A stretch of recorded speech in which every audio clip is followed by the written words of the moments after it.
Hello, hello, hello, and welcome once again to The Orbit, episode 12, The Cutthroats Throat Cut.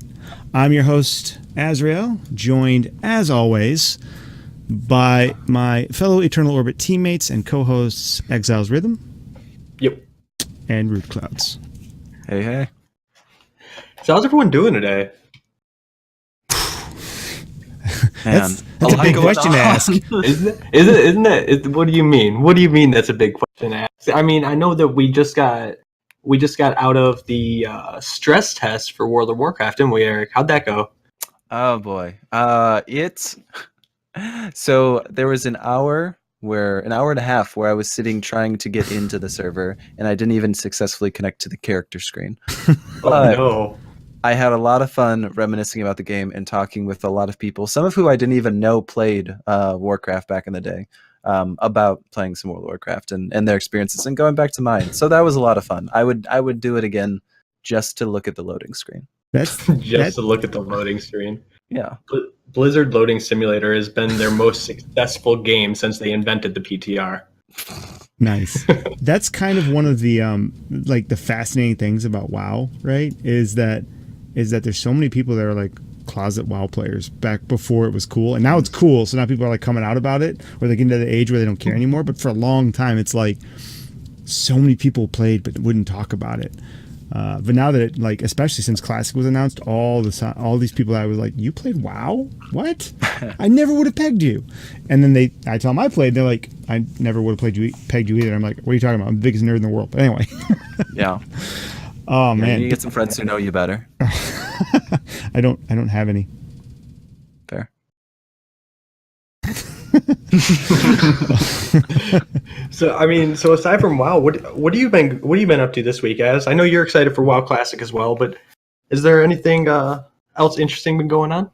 Honestly, I've been playing the ever-living heck out of the single-player mode of Dollar on Heist. I've been loving that, and I've been basically waiting for these nerfs that were announced to come out because, man, I didn't think a meta could get stale that quick, and I'm so ready for it, even the slightest shakeup. So, I've been basically mulling my time over for that.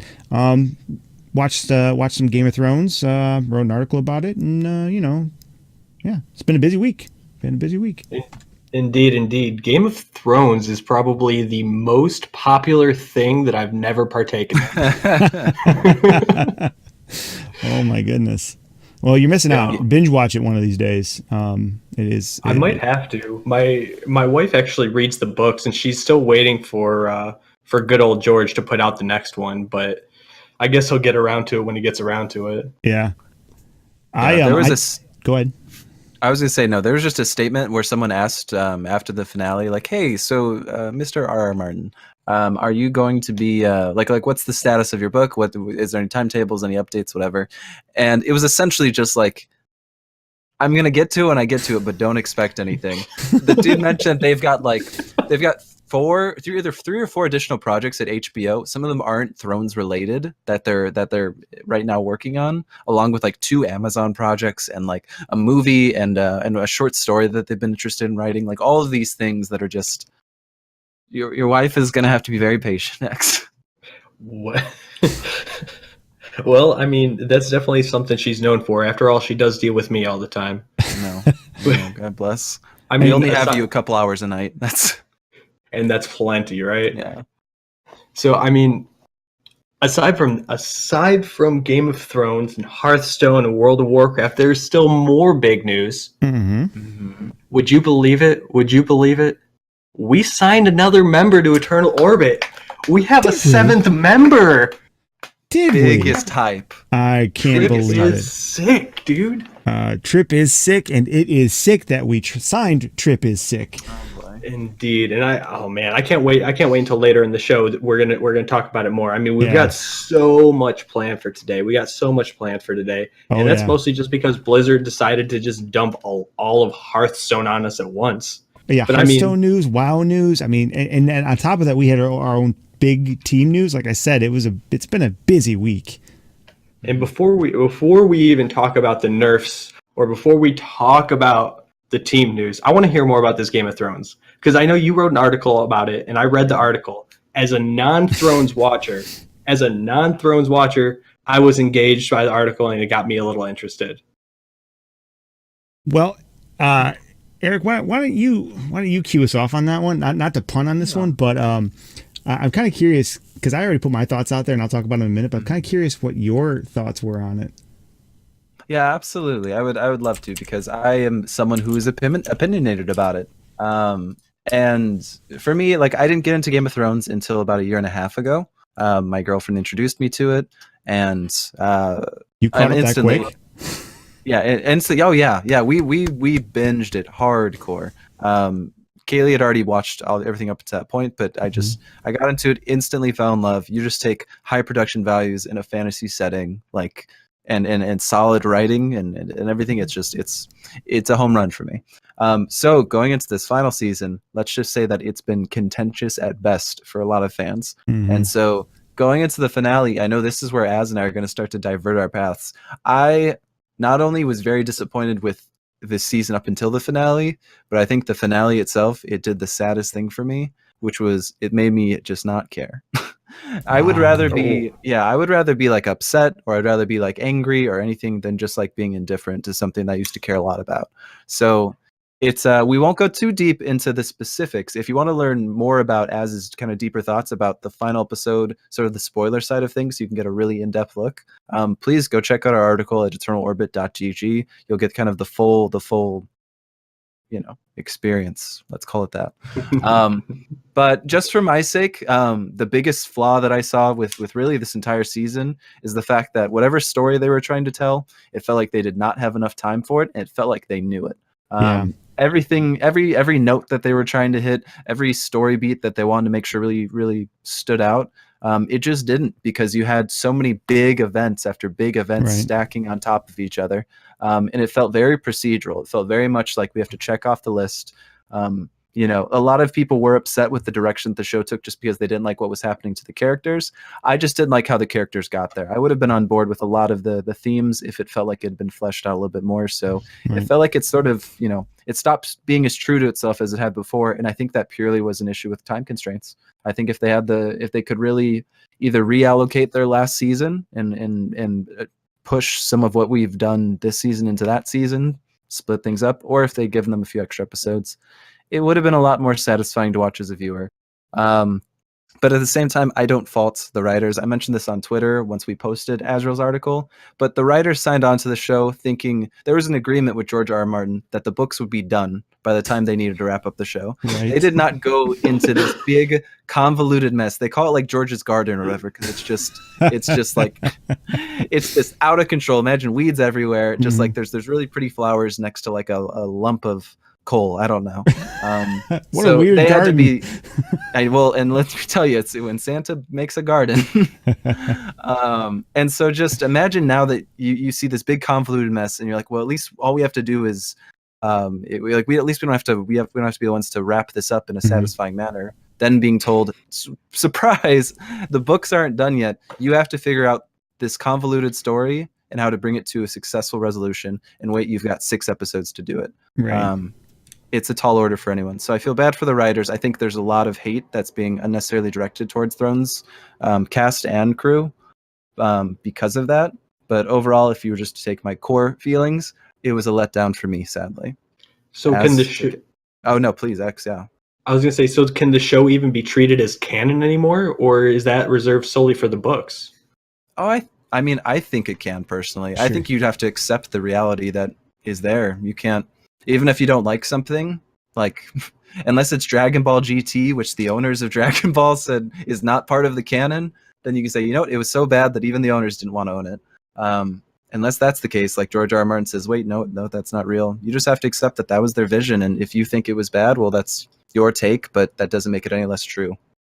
It almost sounds like an extended fanfic, since, like, I don't know, Az was saying something like, they were veered off course in book 2. Yeah. It's the show diverted from the books pretty heavily. Like they borrowed characters and themes and stuff, but the story is different. in a lot of ways. And of course, the ending is probably going to be different if Martin wants to sell any books than the TV show. But just to dovetail off, without again going into too much detail about what's in the article or about what's in the show, I will say this. I agree with your sentiment that it did feel rushed. I agree with your sentiment that it's not the writer's fault, and I agree with your sentiment that if they had more time, they could have done it more service. That said, I guess I approach it from a different standpoint in that I refuse, for my own sake, to allow myself to hate something that I loved simply because it let me down one time. Doesn't change the experience that I had. Doesn't change the love that I had for the show, even up until the end of the first half of season 8 or whatever they call that, season 7. I don't know what last year's or year and a half ago's thing was, but even up till the end of that shorter last season, it was still wonderful. And I think they did an excellent job on at least most of the episodes. Like, I would argue that up and through episode 3 was fantastic, or at least on par with other Game of Thrones stuff. But it's sometimes, it's funny because we suspend disbelief to watch this show about magic and dragons and everybody sleeping with everybody else and never getting an STD. But all of a sudden we have trouble like suspending disbelief when it comes to the fact that they have to rush storylines or whatever. We can allow suspension of disbelief for some things, but then we expect perfection in other areas. And I think we're our own worst enemy sometimes, in that we set ourselves up for disappointment when we set our expectations unrealistically high sometimes. But that said, I'm not unhappy with how it ended because I have a slightly different perspective, which I go into a little bit in my article. But I do acknowledge that it could have been much better. But again, that's more, contractual issues than it is the actors or the writers of the show. It's just kind of how it is when you have to do a half a season on a show that's bigger than a 10 episode season to begin with. So yeah. Anyway, the biggest thing I do want to acknowledge with this is that regardless of how you feel about how the show ended or whether or not you fell out of love with the show or not, it's still a huge blow to pop culture.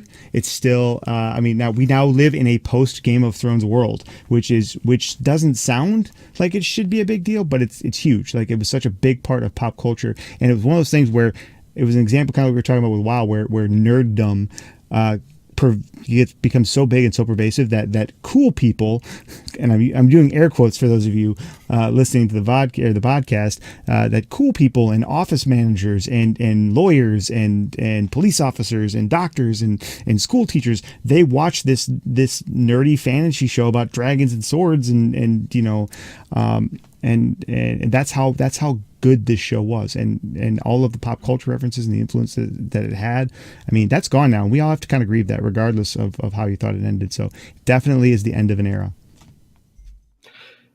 If you guys want to hear more about it, because I think they wrapped it up very, very concisely, very, very thoroughly. You can check out Azrael's article on eternalorbit.gg, and it'll have his full thoughts, and he really went in depth and chopped it apart in an easily digestible way, and it'll make you feel better about the ending, I promise. Yeah. Also, Azrael's first article, which we are not selling hard enough. We're all super, super stoked about it. It's a big step to take. It's very intimidating, and it's just cool to see. So congrats again, man. But thanks. Definitely check it out. Right, and that kind of yeah, please let me take some spotlight now. That lends us into a little bit more of a slightly back to gaming oriented focus here for a moment. Mm-hmm. Where what I want to bring up is our Twitter poll for this week. So for everyone who's been here for a while, you kind of know the deal. But if you're new to the show, we do something on our Eternal Orbit GG Twitter account where we'll ask a question about something relevant to what's happened in the past week and get people's feedback. It's a poll that you can actively vote in. This week's question that we've got is related to just the blitz of balance changes, whether it's buffs or nerfs that Blizzard has just decided to pull out of their hat. I think everyone has emotions about it, but the question for this week is, do you think Blizzard had to nerf preparation and raiding party in Rogue? Something that's been a little controversial because I think anyone who opened up the nerf notes was not expecting to see both of those cards listed right next to each other. I think you'd start to scroll down, you'd see, I think Raiding Party was the first option. It says, okay, so they hit Raiding Party. That makes, like we expected that kind of. That was at least a common theory. But to see both of them hit, it brought out a lot of emotion from a lot of people. So if you're, if you're interested in voting, the link is in chat. But it's sort of to get a gauge on, do you think these were valid nerfs? Do you think they were needed nerfs, and why, or what would you have done differently? Yeah, and some food for thought to add to that for our discussion for later for the audience. And again, if you haven't done it yet, please pop on there, throw up a vote, throw up a comment if you want us to maybe shout it out when we get to that section. But some food for thought on this while you're thinking about voting or your comment is, I think the interesting one was the Evil Miscreant one. I don't think anybody talked about that, and that made its way on the list too. So 3 nerfs in one go. We haven't seen that since Druid, and that's super aggressive. Aggressive. I didn't expect him to do something that big, so I'm excited to talk about that more later for sure. Yeah, absolutely. But before we get started on all the rogue talk, I wanna slip in some other Blizzard news if you don't mind. So a lot of you guys might know I used to play Overwatch a lot at a very high level. I was actually the main healer for the Young Gentleman Red for a while, which is a super, super cool organization. But Overwatch's anniversary event is going on now. And so if you log in, and I just logged in earlier today to get my free legendary loot chest. So what's the legendary loot chests have in them?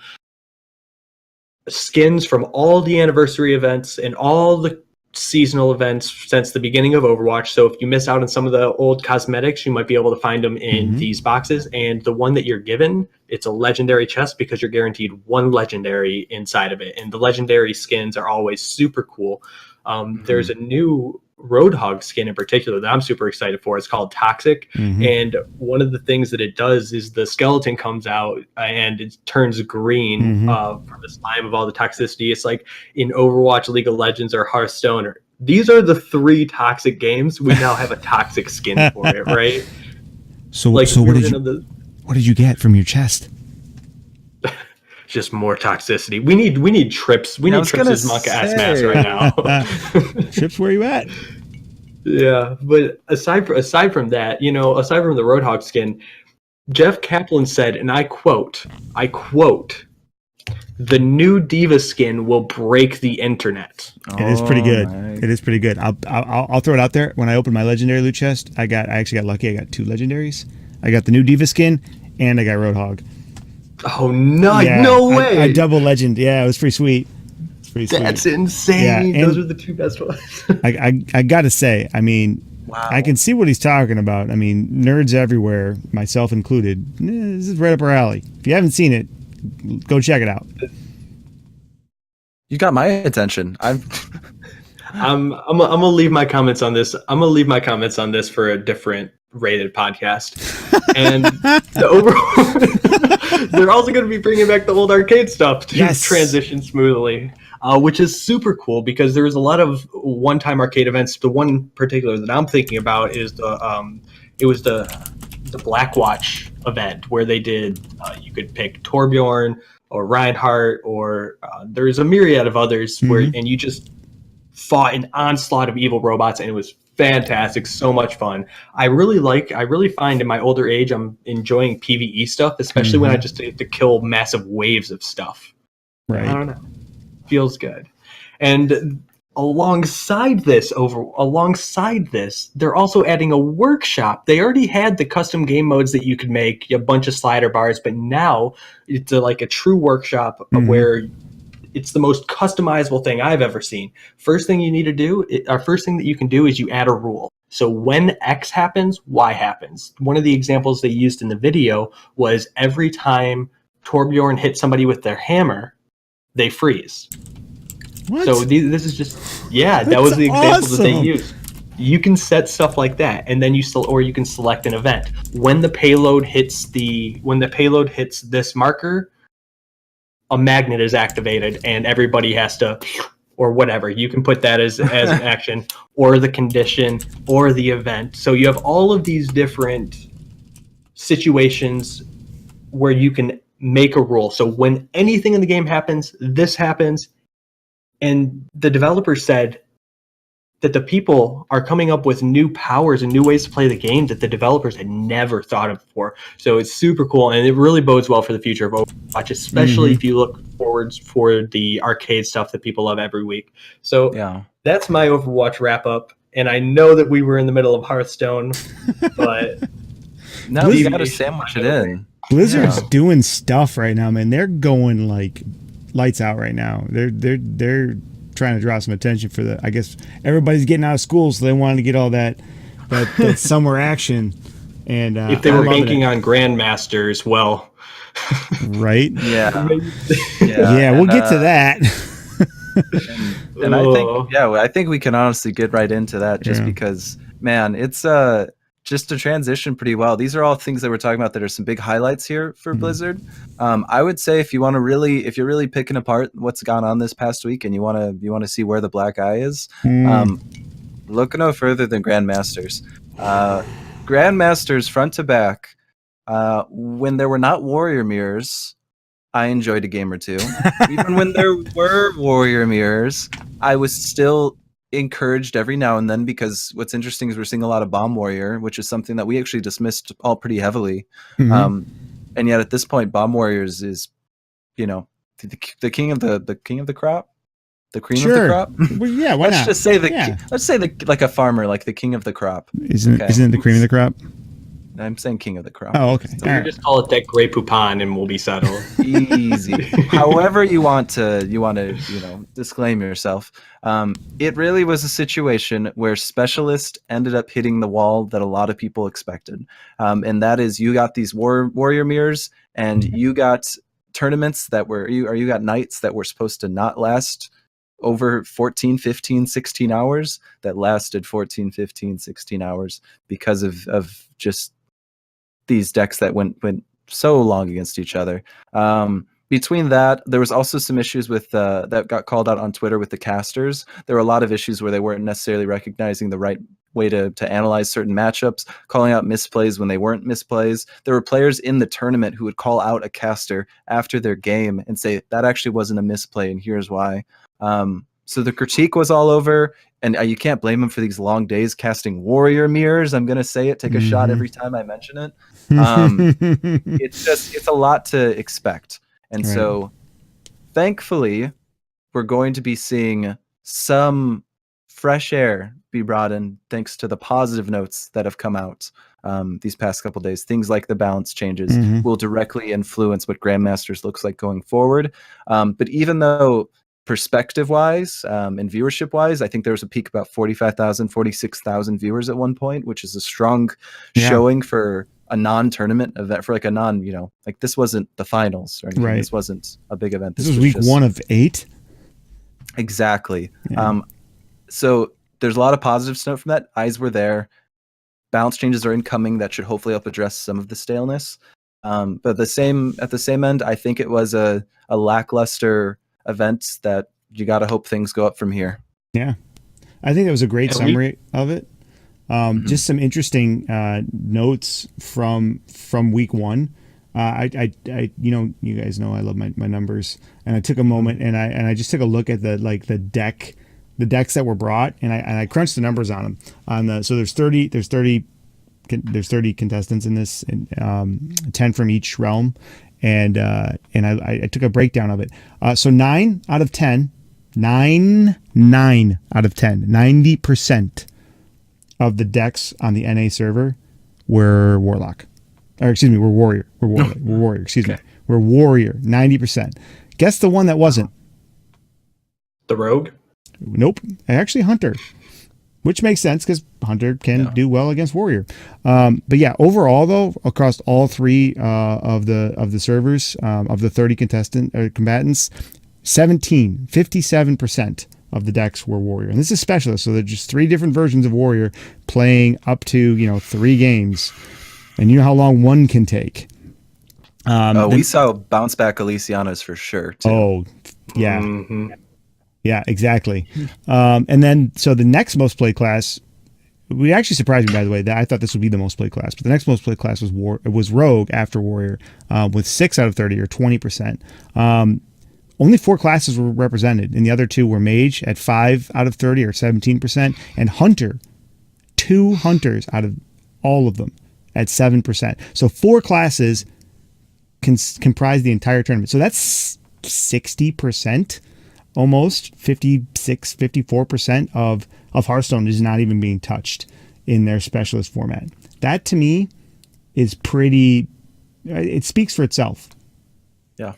I think this has nothing to do with it being the specialist format. Personally, it looks to be more the outstanding issues that I've been yelling at Ixar for the last 12 episodes, right. And now they're really showing their butts in front of everybody with their specialist format. Everybody's playing Warrior. Why is everybody playing Warrior? Because it's the only freaking good deck. Yeah. It's the only thing that you're allowed to play. And you know what? We've been complaining about this forever. Yeah. It's great that Ixar has to listen to me now. Ixar, can we schedule him to get on the show? Like, I can teach him how to become a proper professional. Not only are you inviting him on the show, but you're provoking him at the same time. Not only provoking him, but I'm offering advice. Advice. Okay. Well. Ixar, the challenge is out there. Email us at eternalorbitgg@gmail.com if you accept Exile's offer. No. I'll work pro bono just because I love the game. Look at that. So yeah, that's some stats about the tournament, which I think highlights kind of what I joked around and called it on here. When they first announced the specialist format, the first thing I said was we were going to see a whole bunch of stuff like this. And as much as I like it, I like the idea of doing a different format. This was my worst fear realized. And because of that, I had no interest. And this is the first time in a long time I haven't watched a professional tournament that was streamed.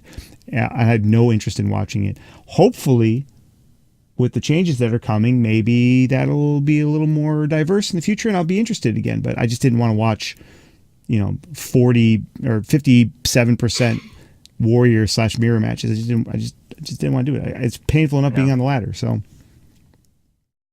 yeah, it's not good when you just last note. It's not good. I was planning on starting to watch at 8:00 one night, and so I caught maybe an hour or two, and I was pretty tired, so I went to bed. It's not good when you wake up at 8 in the morning and the matches are still being played. It's the same match because it was a Warrior mirror. It's the same match. Yeah, they had to go into triple replays because they hit the turn limit, and everyone was at the same amount of health and armor. It was a oh my god, no, not true, but also just, man, as you said it, that really speaks for itself. Well, I guess we could complain about that or lament about that more. Hopefully next week we actually have something different about the Grandmasters to talk about next week. Maybe we'll dive into it then. But there's still more Blizzard news to talk about.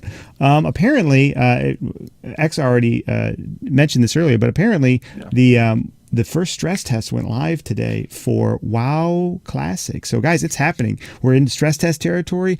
August 27th is the release date for WoW Classic. August, I think it's 13th is the day you can get in and reserve your name for your character. I mean, we're getting close. I know, Rude, you just got done streaming it. How'd it go? Well, I know I mentioned it at the top of the show. We spent, an hour and a half playing Q Simulator. And I would do it again. I may do it again after this. I just very sincerely, just for the experience. Yeah. So basically what's happening right now is there's a main beta that's happening. It's going to be happening. It started just a few days ago. It'll be going up until, right before actual release, where it's a limited pool of players. They're inviting a few more, but the invites are definitely slowing down. And you can level up to 30. And just test the world as you're in it. There's been little whispers of, hey, they may raise the cap over time so you can get a little bit more content in, a little bit more testing in. Where I got my invite is actually over the next 2 days. Next week, there'll be another 2 days, or next month, there'll be another 2 days. And the month after that, another 2 days of what's called a stress test. Basically, they want to hit their servers hard and see what they can take and what they can't take. They want to see, okay, if this many people are in this zone, how is it looking with our dynamic spawn rates, where things like wolves will spawn a little bit more often at the start of the release because there's so many players they want to accommodate for that. Also, are servers able to handle this kind of load? Are there any weird glitches that are happening? That sort of thing. So I'm part of that exciting situation, which is why it was so hard to log in because literally everyone was rushing. And another fun circumstance with that, it's a level 5 cap. I know. Wow.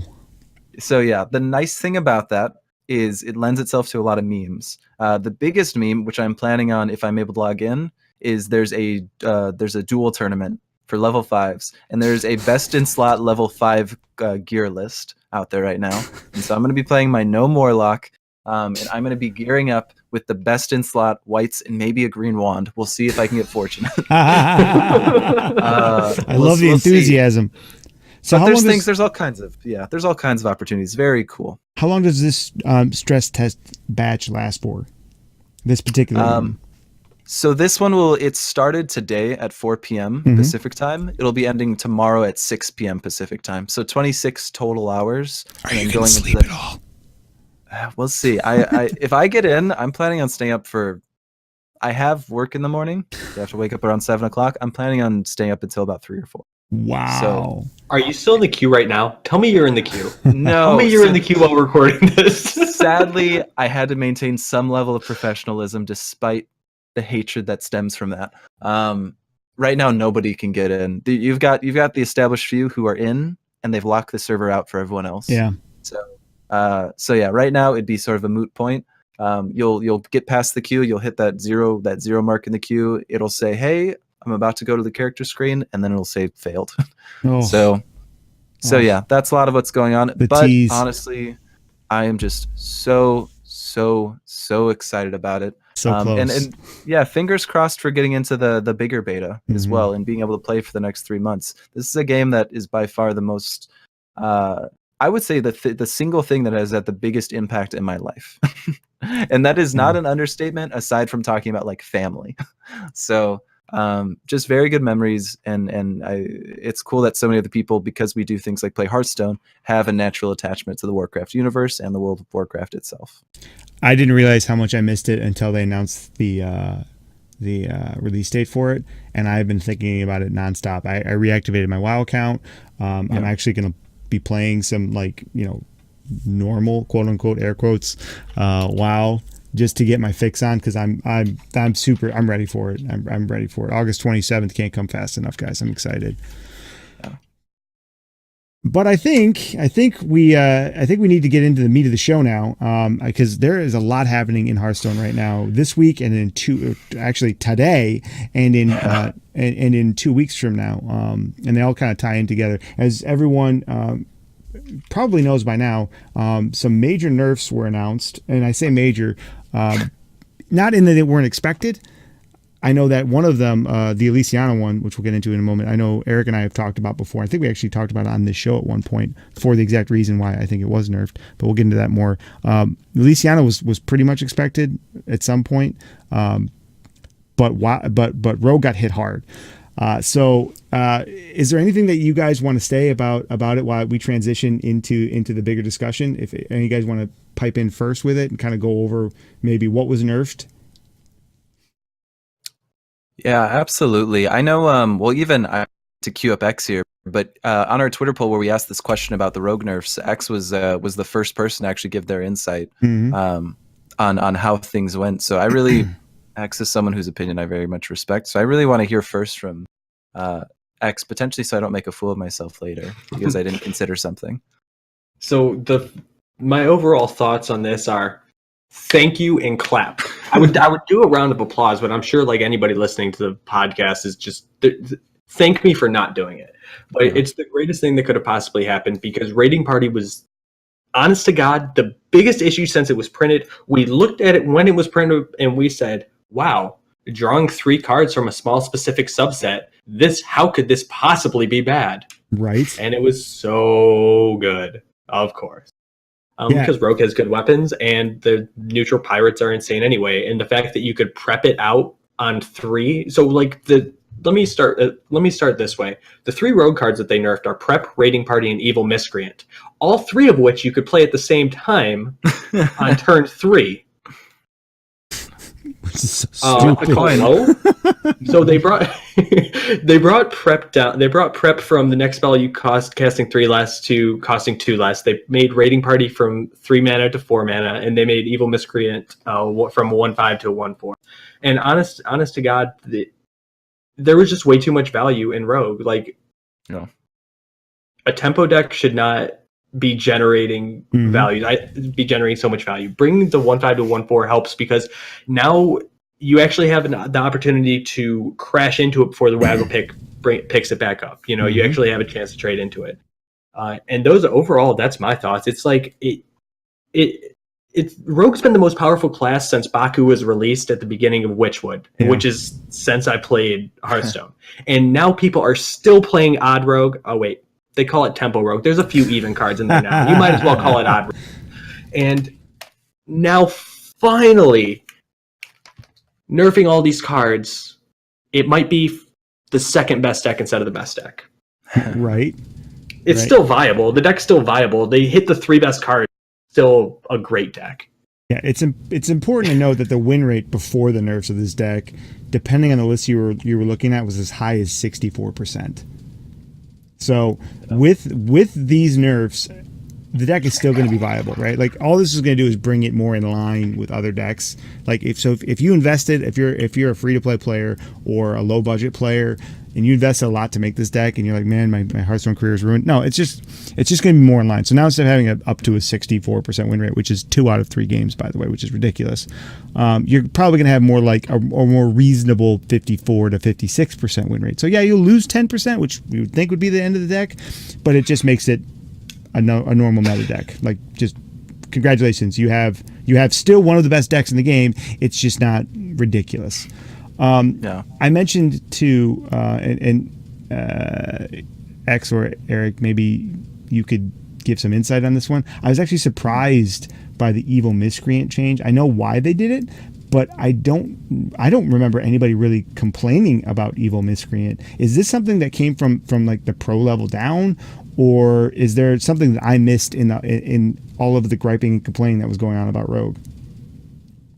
Yeah, so I think the Miscreant change is something I have heard. I know 5 health is just for a minion that you can crash into it, as X said, and it won't make a difference if they just send it back to hand with Waggle Pick, which was so consistent. Really, the theme of Rogue was how consistent their power was. That's because of the value that was generated, again, as X mentioned, through things like the Miscreant, gaining tokens, through Raiding Party, through these Shadow Steps and Waggle Picks and these 0 mana Dread Corsairs. Like, it was just Rogue could keep doing Rogue things consistently, and that's always been where Rogue is not supposed to shine. They're supposed to be able to get in there, get dirty, and then they either commit and they did it, or they run out of steam. So yeah, I think it is a fair change. I really like that they dropped from 5 to 4. I've even in my head been like, what if they dropped from 5 to 3? That would make it not good anymore. I think the 1/4 is fair. But I think it was needed, quite honestly. So yeah, I like the change, and I agree with it there. And even looking into a broad context, I was someone who was very much, they can either address Raiding Party or prep. I don't think they can do both. And as time has gone on, one thing I've really tried to prioritize in my matches against rogues is to really pay attention to where the swings are coming from, where the power turns are coming from, what cards are really enabling it. And I've got to tell you, I really wanted it to be just Raiding Party. And then I really wanted it to be just prep. And I really wanted it to be either of them. But going against Rogue, there was too many opportunities on turn 3 for them to pull ahead and never look back. It makes sense that they had to dig their heels in and say, you know what, we've got to do more than a single card approach here. Because I was looking at, okay, what if this rogue I just went against just crushed me and they didn't play a Raiding Party, or this rogue just crushed me and they didn't do prep. There's so many opportunities where they could still do what they're trying to do. And so limiting it by a little bit to take down the value of a card like prep and Raiding Party, I think it was needed. It may not have had to been those 2 cards, but I think they had to hit 2 big points.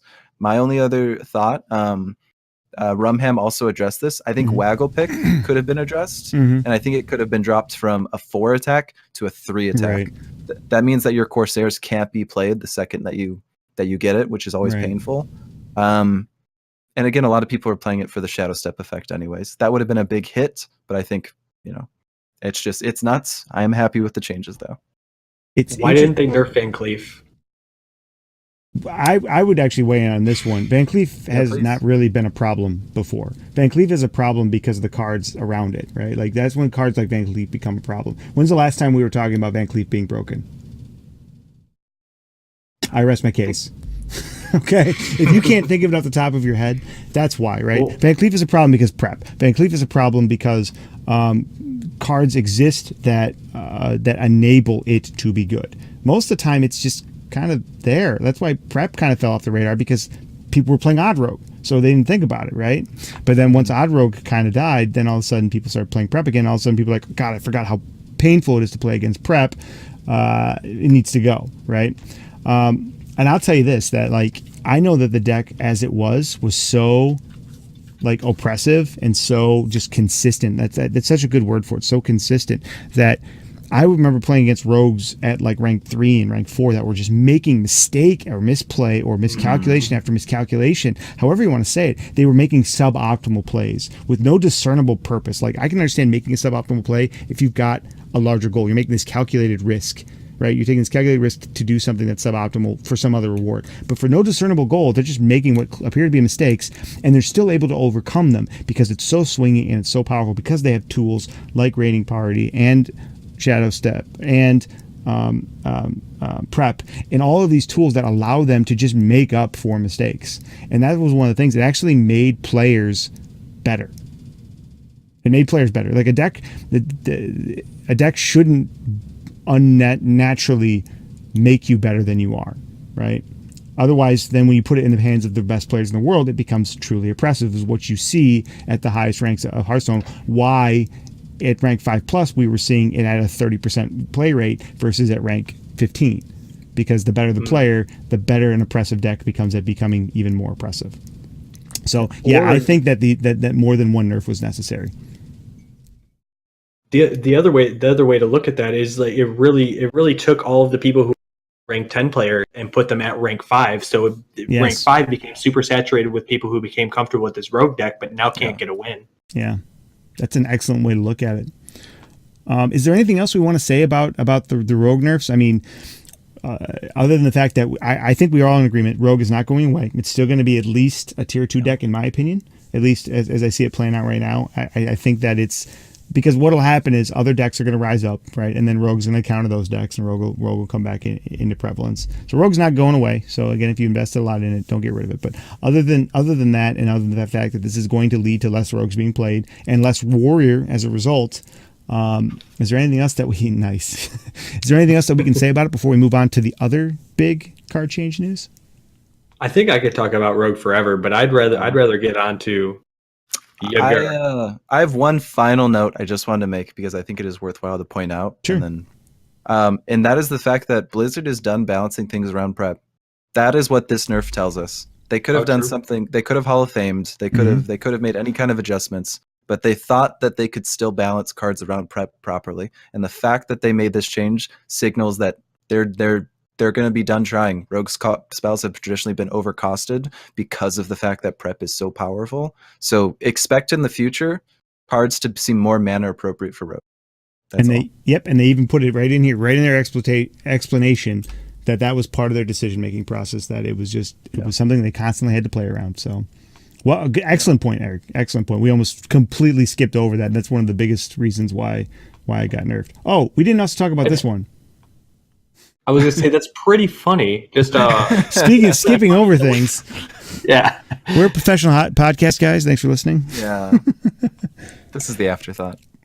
So the other one to talk about, the other big nerf to talk about is Archivist Elysiana, the 8-mana 7/7 neutral with the battle cry, discover 5 cards, replace your deck with 2 copies of each. Went from 8 mana to now 9 mana. And I'll start by saying briefly that the biggest reason for this, they won't come out and say it, they won't, but they say it very clearly, is Warrior. They say it very clearly that the problem is that it's getting bounced back to people's hands or getting put back in their deck with either Young Brewmaster or with Baleful Banker, and it's creating these hour-long matches, both on the ladder and, more importantly, in the specialist tournaments. And we talked about this on this show, I believe it was a few weeks back, where we said that this had to be addressed, Elysiana, or these hour plus long matches, 2 hour plus long matches, were going to continue. And they basically came out and said it when they mentioned that, yeah, Shaman could still do it and get the same effect, but people that are wanting to combo with those specific 2 cards, sorry about your luck. Guys, what are your thoughts? I'm happy that Archivist Elysiana got nerfed to 9 because Warrior. Oh wait, you already said that? Then let me start over. I'm glad Archivist Elysiana got nerfed because of Warrior. Eric? Yeah, it doesn't take much. The biggest note, and this has also been put on Twitter, is it sucks for the Warrior matchup because people will still like it more than already, because people will still most likely run this card. They just won't bounce it back, but it's still going to be a fatigue situation. But the thing is, if you're on coin, you become instantly favored in the matchup now. 100%. And that does not seem the way that, especially esports, because we're going to, I'd argue, still keep seeing Warrior. It doesn't feel right when you've got a match decided by coin. But it feels like that heavily with Rogue already a lot of the times. That's true. That's a good point. But I would, that's a good point. But this allows you to go outside of the 10 mana range, which Rogue isn't trying to do with their coin. Right. That's fair. And so I think this should be a 10 mana card. Otherwise, I agree with the change. I would be comfortable if they made it a 10 mana 8/8. But I don't think a 10 mana, because now you're punishing the card because of one class, and that's not fair in a neutral card. It's just not. I think it's more so punishing the developers who thought to print this. Well, you could say that about a lot of cards, but they haven't. I mean, it's kind of an insult to Hearthstone players. I mean, now that I think about it, that they addressed this card so quickly, but cards like Mechathune have been unaddressed for so long, right? Like cards that people dislike, that create a punishing situation, have been allowed to persist, but because this essentially ruins their. They can't sit there and say, "Hey, we screwed up. Our esports vision is wrong." And so instead, because nobody cared when in the other format when there was 1.5, 2 hour long matches with Control Warrior, but now because of Specialist, how it works, you have to play the same game 3 times, they screwed up and they created a scenario where a 45-minute match is now detrimental because a 45-minute match played 3 times is 2 hours and change. So now they're punishing what is an answer to a lot of things, or a cool card. I could go on. But sounds like we're all in agreement, at least. Yeah. Let's move on to the very interesting news. Yeah, put it on the board. Behold the rise of mech. There are so many avenues, and we were talking about this in our pre-meeting.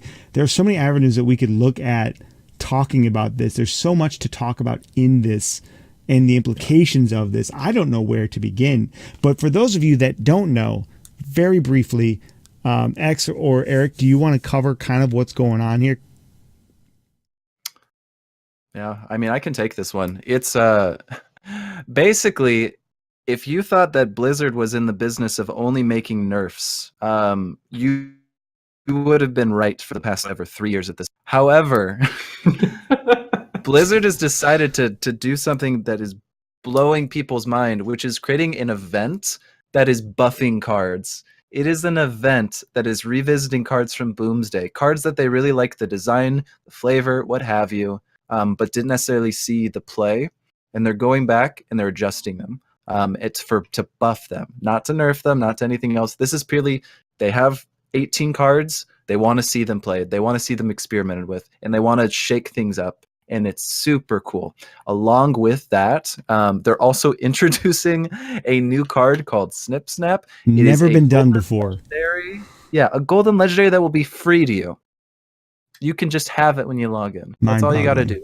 As long as you log in between, what is that, June 1st? June 3rd. Okay. I think it's June 3rd. To July 1st? Yeah, it's June 3rd to July 1st. It's literally right here. Yeah. These changes are coming into effect, and they're not being reverted once the event is over. These are all just changes, and they're going to shake up your ladder experience. They're going to shake up Grandmaster's experience. It is very cool, and Blizzard has been getting a pat on the back for this one. Absolutely, I'm super excited for what they did. I think it's kind of ironic though that they took this one card Preparation and they nerfed it because they were like, oh, a 3-mana discount's too much. But then they left Reckless Experimenter alone, which if you guys don't know Reckless Experimenter, it's a priest 5-mana 4/6 that all Death Rattle minions cost 3 less to play. All Death Rattle minions cost 3 less to play, and they die at the end of turn. So what Snip Snap is, this golden legendary that Eric was talking about, is, for those of you in the podcast, it's a 3-mana 2/3 magnetic echo mech that reads Death Rattle, summon 2 1/1 microbots. So as you can imagine, if Reckless Experimenter discounts an echo card by 3 that costs 3, it now costs 0. With magnetic, it's a haste, or what do you call it in Hearthstone? Charge. A charge, thank you. A charge speed buff, which with Coppertail Imposter, I think is the name of the card. It's a 4-mana 4/4 stealth mech. Well, Battlecry has stealth for this turn. You can on turn 5 now with Reckless Experimenter. OTK. How do you feel about that, Az? I know you love the OTK. The design space. Oh God. Design space. It's. I think the worst thing I hate about the fact that, okay, first of all, before I get into the negative, I want to talk about the positive. Please. It is absolutely insane to me, as somebody that's been playing this game since the first wave of the closed beta, that they are introducing a new card by itself in the middle of a meta. That is mind-boggling. Okay, that is so cool and so exciting. Don't get me wrong, I have some gripes about it, which X is clearly trying to poke me into talking about. You monster. But the fact that they are doing this is it like blows my mind and fills me with excitement and hope, because, and I'm going to tease this and we'll come back to this in a minute because I want to finish the point that X brought up, but it lends itself to indicate that they're going to start doing this more often in the middle of a meta, about the 4 to 6 week point after they release a new meta, a new expansion, maybe halfway point or so, which this will be about the halfway point between expansions, or very close to it. They're going to start doing something like this where they mix the meta up in the middle of a meta, just to make sure that we're not going 3 or 4 months without a new meta, because it's stagnated so quickly this time. This to me indicates that they said, we want a brand new meta and we want it now, and we're gonna stimulate that by not only making interesting cards cheaper for the rest of the game or for the rest of the rotation, but we're also going to add a brand new card. That to me is exciting. Now it also says to me that there's no way they did not know about the Coppertail. There's no way they did not know about their card developers and their testers are way too good. It says to me that, hey, Priest is not played. The only way we can get Priest to play is to give him something like this. That's what it says to me, honestly. Now, on top of that, to me, anytime you introduce a mechanic like this, I struggle with it so much, because I want to love this card because it's so cool, but it immediately deflated my excitement when I realized that all they're doing is enabling not just an OTK, but another Priest OTK. And that to me just feels like what X and I were talking about a couple weeks ago when we were talking about the card review, was like, why are you bringing back the same stuff that we all hated from 6 months ago?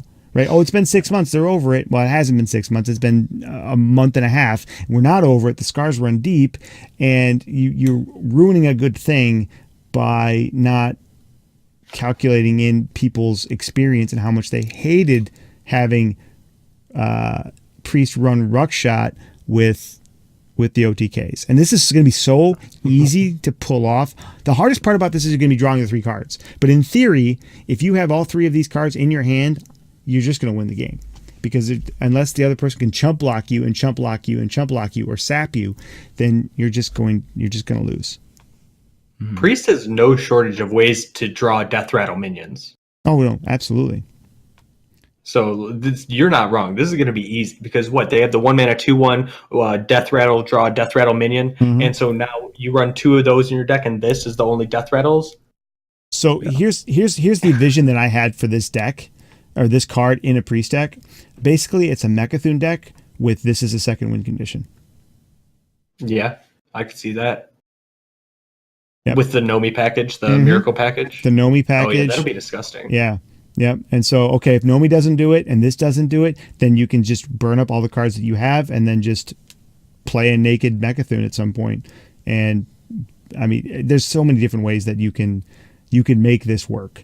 And it just makes the Nomi priest, which is the best priest out there, better. And it creates the potential for another OTK. But there are other now unless Eric or X, you have anything else to say on the negative, I kind of want to talk about some of the positives of this card, because I want to just focus on the negative. This is a very interesting card, and it's very exciting that they're introducing it. Are there some positives or some interesting inclusions in other decks that you can think of with this deck, so we're not just sitting here beating up Ixar some more? Well, if Ixar didn't notice, this could also go into Odd War Wild, which, I'm sorry, they don't care about Wild. Aww. We care about Wild. For real, with the positives. The scars run deep, as they do. I still got to get my shots out. No, the positives are like it's gonna run real hot in our Hunter deck. At least at the very least, it's gonna be experimented with, because Hunter needs something to do with 6 mana, and they often do, as an aggro deck, still get to turn 9. Mm-hmm. So now that they have a 9 mana fireball with upside on top of all that, so I think that it opens up a lot of possibilities. I'm a little upset though that it doesn't have hate on it. Like, it doesn't say destroy a pirate, get +2/+2. I almost said destroy a private. Anyway, because it's the shape of a crab, just like, Hungry Crab or Galactic Crawler. I would assume that this would be up a similar alley. But, this goes in Warrior, right? This goes in Control Warrior. You make room for this in Control Easy. Warrior. This is so good in Control Warrior. Mm-hmm. I mean, you have Dr. Boom out, and this is 3 mana, deal 4 damage to something, anything you want. It's 3 mana, make your any of your mechs that you play way better. It's a 9 mana, deal it's 2, 4, 6 plus 2, 4, 6, 12 damage to something. 9 mana, 12 damage to a minion. Come on. I mean, this card is so good. And if you got that coin you were talking about, anyway, this is so good in Warrior. Just a Warrior alone, but it also makes Mech Hunter better. There's very few decks, because Ziliax is such a powerful card. There's very few decks, and this card is flexible because of that Echo. By the way, I want to mention the fact that they brought the Echo tag back for this after specifically not putting Echo on a different card and making up the excuse that I do have commentary. We do want to phase out. Oh, well, then I'll leave it to you. But I do want to point out that they did that. Eric, you want to extrapolate? So the developer said that one of the developers mentioned that the reason they added Echo to this card is it's rotating with Witchwood. It's almost considered, or it's rotating with Boomsday. It's only here for another year, and so the same way that Witch's Brew is here for 2 years, this will be gone the same time all the other Echo keywords will be gone as well. So I'm not buying it. That's fair. Blizzard has a good history of inconsistency with cards. They're consistently inconsistent. Yeah. Eric, any other thoughts on this card? You guys covered all of it. My real commentary was that I love that Hunter has something it can do even on 3 to get a stickier board onto 4. If you play this on 3 and you get the mech bots or the microbots at the end, and you magnetize on top of that, like that's all you want to do. You want to keep something sticky to keep rolling that snowball down the hill, But I'm ready to get into the other changes that no one was especially expecting. Yeah, this is a nice surprise. I called it. Oh, nice. This first one especially. Yeah, we'll give this one to UX. Go ahead. Tell us the greatness. Okay, so as you guys know, I've been calling out Ixar for, I don't know, ever since the show's inception, and finally he took some of my advice. Yeah. I mean, I guess I didn't need to go into the Blizzard office. He finally took Gloop Sprayer and brought it from 8 to, get this, chat, not 9 mana, but 7. That's right. So Gloop. However, with the other one, they did take Mulch Muncher and bring it to 9. What were you about to say, Az? I was going to say, for those who might be listening that don't know off the top there what Gloop Sprayer is, it's currently an 8 mana 4/4 Druid minion that reads Battle Cry, summon a copy of each adjacent minion. And it got adjusted to being a 7-mana 4/4 with the same card text. The other change to Druid, so we can talk about them in conjunction, is Mulch Muncher went from being a 10-mana 8/8, which reads Rush, costs 1 less for each friendly treant that died this game, to a 9-mana 8/8 with the same text. Is also a mech. So these two changes are interesting. I would almost be surprised. I'd go on a limb to ask this question. Is Mulch Muncher now something you want to consider in Token Druid? No. No. So then, I knew the answer to that, but you got to ask, you got to explore the idea. So then, what are they doing with these two changes? So, honest to God, and I think that Eric came up with the same conclusion. It actually wasn't a nerf. This one wasn't actually a buff, but this was a low key nerf to Conjurer's Calling. Because now, when you Conjurer's Call Sea Giant, you can't get an 8/8 rush. Yep. Now, when you Conjurer's Calling your Rabble Bouncer, you can turn it into a 4/4. Interesting. That's the only interesting thing I could see about this. Eric, you have any thoughts? Literally, I love that X and I both came to this conclusion. We were in the Discord call. X was about to say what they were thinking, and I immediately jumped on it and said, yes, exactly. That's it. That is the point. This was not for Druid. This was for Mage. Here's the Shadow nerf to Mage that people wanted. My jaw was literally slacked because I came in the Discord call a few minutes after that. I missed this part of the conversation. They didn't clue me in. So this is me getting slapped in the face with a surprise. And not the good kind either. The the Blizzard kind. I broke Eric. For those of you listening at home, Eric has doubled over and is to look around the screen.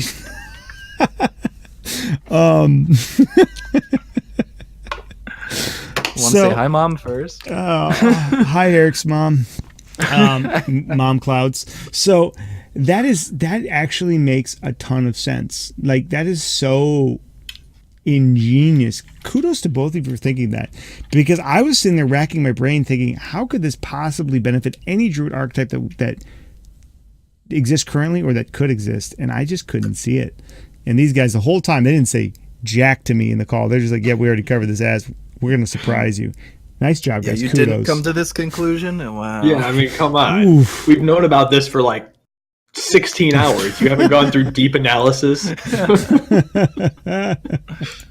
Oh my God, that's great. So any other comments on Druid, or are we ready to roll into the next group? No, I'm good on Druid. Leave him behind. Yeah.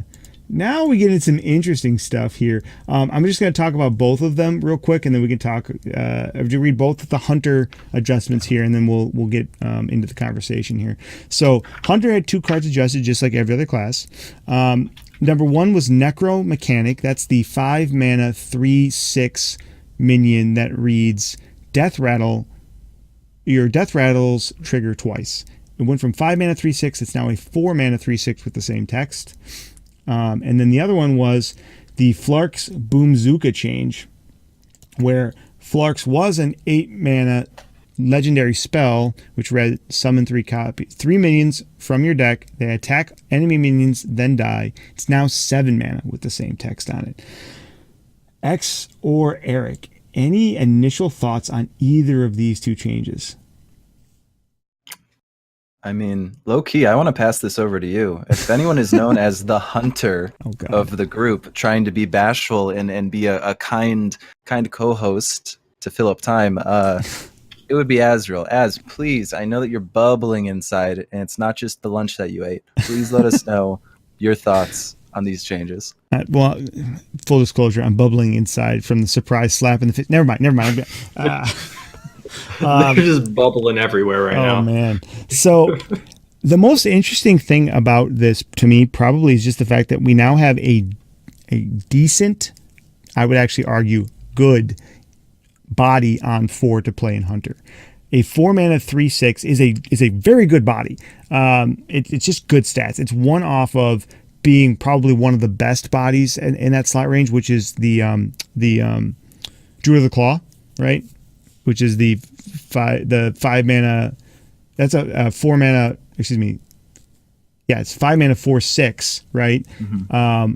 Is like the closest analogy to this one, or this, I should say, this body is normally 5 mana, however you want to say it. The neutral 3 mana or 5 mana 3/6 with taunt and a couple others, normally 5 mana. You're getting it for 4 as a class card, but it also has a huge upside in this Death Rattle triggered twice. I mean, even running one of these in any hunter list that runs right now is good just for the body. And then on top of that, most of the hunter lists that run right now, which the most prevalent ones are Mech Hunter, specifically Bomb, and Mech Death Rattle Hunter. Those two hunter classes are very popular, and even running one of these has huge value. Imagine this comboed with a Flarks, right? I mean, that's nuts. And then on top of that, it's a good body that opens up even more options for the class. Like, you can now start looking at hunter decks that no longer rely on mechs or secrets or death as their primary their primary like mechanic, and you can start now really exploring the rest of the Death Rattle cards, because the hunters had some good Death Rattle cards for a long time. You know, I'm looking at you, Savannah Highmane is the obvious one, and then just some neutral ones that you can put in there. The options for this card are pretty wide ranging. And that's ignoring the fact that you can just slap it in your deck for a nice curve minion. I mean, I wish I would have had time prior to the show today to come up with a couple of theory crafted deck lists, but we just had such little turnaround from when they announced these for me to actually come up with anything I would have been comfortable presenting here. But I'm super excited about this, and I think it's going to make for a super strong addition. I mean, this is good in mid-range hunter. This is good in so many different hunter lists. I mean, I'm ecstatic about it. As far as the Boomzooka change, I like this because it opens up something for a potential for a resurrect hunter or a variant of the recruit hunter, in that you can play this card. It's cheaper now, so you can get it off sooner, because how often are you going to wait to turn 10 to be able to do a big swing play? Now you can play this card, and then you can use your words, Revenge of the Wild, right? And then get those minions back after they die. And assuming they're death rattles, and assuming you did or did not run the necro mechanic prior to that, you're going to get that extra value on top of it. And then, of course, that's on turn 9, right? You're doing this on turn 9. So then on turn 10, what do? Zul'jin, baby, and do it all over again. That's 2 back-to-back huge, impactful potential turns that kind of enables, and this is something that you're going to see, because you're going to turn 8, 9, 10, right? So you're going to see this more in heavier mid-range decks, or even a possible control hunter. There's all kinds of cool ways that I want to experiment with these 2 card changes. I'm super excited about them. And overall, TLDR, if nothing else, the necro mechanic makes hunter better as a whole in every hunter class, or in every hunter deck. And the Boomzooka change just opens up for some interesting potential because of the 1-2 punch of playing this on 9 and then Zul'jin on 10. I've said enough, guys. What are your thoughts? So I like the fact that you hit on the fact that it was a huge curve minion. You compared it to Druid of the Claw. I want to draw a similar comparison, but to the 4-mana body of Sen'jin Shieldmaster, because like that's always been my vanilla. We talk about the vanilla test, right? Yeah. And that's my standard for a 4-mana passing the vanilla test is a 3/5. When you get a 3/6, and we saw how impactful the extra health was just on a 1-attack minion in Evil Miscreant, right, that led us to needing it to have a nerf, and that's a 1-attack minion in an aggro deck. Right. So we can imagine how this breakpoint changes things. On I think Eric, you were going to say something. The only point I wanted to hammer home, because I thought of it, is for Boomzooka. So if you have any extra thoughts, please. It actually was about to scoop over to Boomzooka. Yes. Okay. Well, here's something that just popped in. Is Boomzooka plus 9 lives? Yes. And I don't know. Is Katharina still in? Standard? Yes. Yeah. So you get your Katharina out. Let's say you've shuffled in a bunch of Devil Swords or something. You got Katharina. It goes out. It dies. You 9 lives. You bring back Katharina. It goes out and dies. OTK. I don't know. It's not a good. It's too much setup, but those are the kind of opportunities that are now open on one turn. I did something very similar to that in the old meta before rotation, but it was with Abominable Bowman. Abominable Bowman was a 6-mana 6/7, which is an insane stat line. Yes, 6-mana 6/7 Death Rattle. Summon a Death Rattle minion that died this game. So what I did was I had Flark's Boomzuka, I had Katharina, I had the Devil's Oars, I had King Crush, and I had the Abominable Bowman. So it would have been even better with this Necro mechanic, but as much as I tested it, on 5 it was just way too slow. Another point I wanted to make I forgot about is you can't have Spirit Singer Umbra and Necro mechanic in standard at the same time. That would break the world. Oh my god. Oh, you're right. Oh yeah. Right? And so Boomzuka now, the only thing that really changes is the fact that, but aside from 9 lives, good catch. I didn't think about that. Yeah. But obviously, Boomzuka leads itself to Revenge of the Wild, which is the 2-mana card, summon all beasts that died this turn. And then it also leads itself to Master's Call, which meaning if you wanted to thin your deck a little bit more, and draw from a smaller subset of cards, this is a way that you can do that. Maybe if you're running a Beast Mech hybrid or something to that effect, to where you only get the full draw from. I was just going to say, like, I'm already thinking of hybrid hunter lists that run like heavy spell packages, pull their few beasts out of this, very specific beasts out of their deck with this, and either combo it with Revenge was originally what I thought of, but now 9 Lives is another great combo piece, and that 1-2 punch, because we already know Secret Hunter is one of the strongest decks right now. Now you just tech out the high end with a few of these other cards, and it can get really interesting, especially when you have things like King Crush, Katharina, Amani Warbears. There are a lot of big beasts. Or you put some Wyverns in your deck. Just Wyverns alone. You don't even need other big bats. You just put some Wyverns in your deck after you put Dire Frenzy on them, and you're pulling those bad boys out of your deck and getting some 8/8s on the board. So there's all kinds of ways that this can enable some really, really sick closers for Hunter. Yeah. Super exciting. We ready for the next boy? Oh yeah. Next we have Mage. Eric or X, you guys want to cover these changes here, and then we'll discuss them? Yeah, I don't mind jumping in. The first one that you've got coming up, Unexpected Results. Previously a 4-mana card. It'll summon 2 random 2-cost minions, but say you have a minion on board like a Kobold Geomancer that's a +1 spell damage minion. All of a sudden those 2-cost minions you're about to summon are now 2 3-cost minions. It scales off of the spell damage that you have on board. So this is a card that's gone from 4 mana down to 3 mana, which is really interesting. There's a lot of people who are excited about this change. I'm trying in my head to theorycraft, because a lot of people I trust who are very excited about this change. So I'm trying to theorycraft the best way to really utilize this as a game plan, and that has the power to be a deck that lives up in the rank 5 down to legend ladder. And I'm having a little trouble with it. I don't know if anyone else here has really been able to, because here's the thing: you're committing to RNG with this card anyways. So that's the tough thing, is you have to hope that Conjurer's Calling, you're looking at that as a 3-mana card that breaks up a spell or breaks up something on the board. So that's the biggest comparison I've been trying to make. I don't think it's honestly going to be wildly impactful, but I'd love to be wrong, because I think Spell Damage Mage would be a fun archetype to play around with.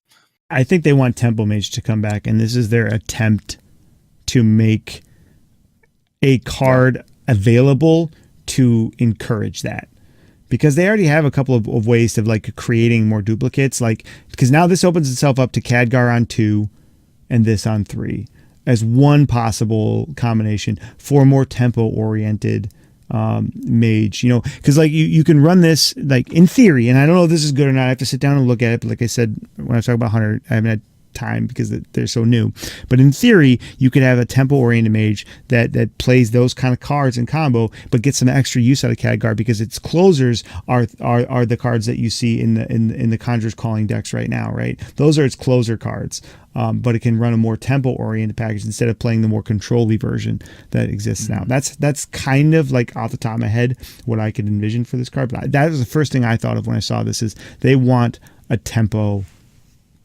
build. Yeah, Yeah, and that's fair. X, any thoughts? On this card, not really in particular, because it's never been a remarkable card. At first when it came out, I thought there was some good combinations you could make with Spell Zerker or with some of these other various spell damage minions that we had available to us a few months back, but it just was never good enough. The only real impactful cards actually that come to mind are going to be Arcane Watcher and Violet, the 6 mana 4/7 spell damage +1 with taunt. Yeah. Geez, I can't remember the name of it, but Defender. Yes. Yeah, Violet Defender. Yeah. So those are the only two cards that I think are impactful enough to affect this. But as you guys said, this seems to lend itself to a tempo-oriented deck better than a value-oriented deck, and you're not going to play a 6 mana 4/7 taunt tempo-oriented deck. Right. Yeah. Fair enough. Excellent points. And then, going into the next change, we've got Luna's Pocket Galaxy, a card that I've always personally really thought was cool. So it's cool to see that it's gotten such a big buff. This is a card that was 7 mana, and it was a spell. So when you cast it, it would change the cost of all of the minions in your deck to 1. Now this has gone down from 7 mana to 5 mana, and I think this is a huge change. Bonkers. I think we're living in a world where Mage is drawing cards like I am drawing a blank on how to finish this sentence. I don't know how to further emphasize how powerful this can be in the right kind of setup. You take the Cyclone Mage that we're kind of seeing right now, in its kind of glory, and I don't know how you're gonna have to run a greedier list with giants that are get down to 0 and everything, or get down to 1 and probably other things to help synergize with it. But even just 1-cost minions, you get your 1-cost whatever the questing adventurer, like there's just so much opportunity for this to really pop off, and it doesn't require that much to encourage it. So even if you're just pulling this off of I don't know where you'd be pulling this from, because sorcerer, whatever, the stone isn't in the game anymore, but I just think it's super strong, and I feel like we are going to see this now. Is this card good enough now to be slotted into any of the dragon or other Khadgar like decks that exist right now? Is it good enough now? The card? Yes. The card is good enough. Unfortunately, there's not enough supporting cards or not enough cards to support Luna's Pocket Galaxy, because now once a mage is at 5 mana and it expends this 5 mana, it's either doing nothing that turn, or you're waiting until turn 7 to 9 to play it, at which point mage doesn't have the tools to draw cards in order to take advantage of this powerful effect. So not only are you skipping a turn, but you're also now having to build your deck differently, which would be fine if we had Jaina back in standard. But without Jaina, this card becomes pretty worthless. Okay. So we shouldn't expect to see this card taking over the meta. I don't think so. I don't think so personally, but it's going to get experimented with a lot. I'm down to be wrong. Yeah, exactly. I'm down to be wrong on this one. I could see it. I could actually see it fitting into either control-y or mid-range deck. I think it's that cheaply costed now, and I think it's that flexible where it could fit into either. We'll see. I'm glad it didn't cost us much back when we had Alaneth. That would have been miserable. Can you imagine curving Pocket Galaxy into Alaneth, just sacrificing turn 5 and 6 in order to win the game on turn 8? Right? Jesus, Oh my God. Man, and here I wanted to jump on this one as well, as someone who hit Legend last month with Mech Paladin. This is a change for Paladin that is very exciting for me. There's 2 cards, obviously, that have been adjusted. This first one's what caught my eye. First off, it's Christology. You would normally seeing this in OTK decks, but it's a 2-mana spell. It draws 2 1-attack minions from your deck. Important to emphasize, these minions could cost any amount of mana as long as their attack was 1. This mana change has gone down from 2 to 1. So for 1 mana, on turn 1, you can draw 2 1-attack minions. And I think this is huge. For Mech Paladin, you've got your Galvanizers, and you've got the whatever the 1/5 that cost 2 mana are, and the Defenders, the 3 mana 1/5. Essentially, with Paladin, your biggest issue has always been card draw for a lot of situations. And so the fact that not only can you 1 mana, draw 2 cards, but draw 2 cards you want to have in the early game, and even if you draw them later on, still have value. I think this is what is going to make me at the start of the season next month switch back over to that Mech Pally that I'm running and really into it. Yeah, wow. I am that excited about this change. I'm ready for it to be in the meta. I'm ready for people to put some respect on the Paladin that I'm seeing on like 2% of the ladder. I'm nervous about it. I'm nervous about it because it throws back to memories of Divine Favor. Like anytime that Paladin has very good card draw, Paladin becomes very, very, very scary.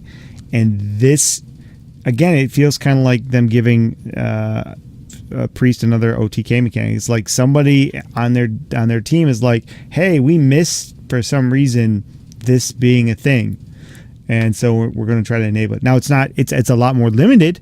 It's a lot more specific, but I mean, clearly this goes into mostly an aggressive or a fast-paced mid-range deck, and that's where kind of Paladin has been the most prevalent and oppressive over the last year. So I'm nervous to see it, but I'm gonna keep an open mind and hope that, as happens at least 60% of the time, my fears are in vain. X, any thoughts? Christology is probably just gonna make Shirval, it's going to make its way into Shirval OTK, which is going to find its way back onto the ladder. Yeah. I'm more excited, honestly, for the Glowstone Technician buff. So Glowstone Technician, for those of you who don't know, is a 6-mana 3/4 Paladin class card that reads Battlecry. Give all minions in your hand +2/+2. It was buffed from being a 6-mana cost card to a 5-mana cost card with the same stat line and text. This card now looks fantastic after you play a Bronze Herald and get it killed off. Bronze Herald is a 3-mana 3/2 that puts 2 4/4 dragons in your hand upon its death. I could have talked about it like it was a Hearthstone card and said Death Rattle, but here we are. So Eric, you said you were excited about this card too. Well, so here's the thing: is that it's exciting.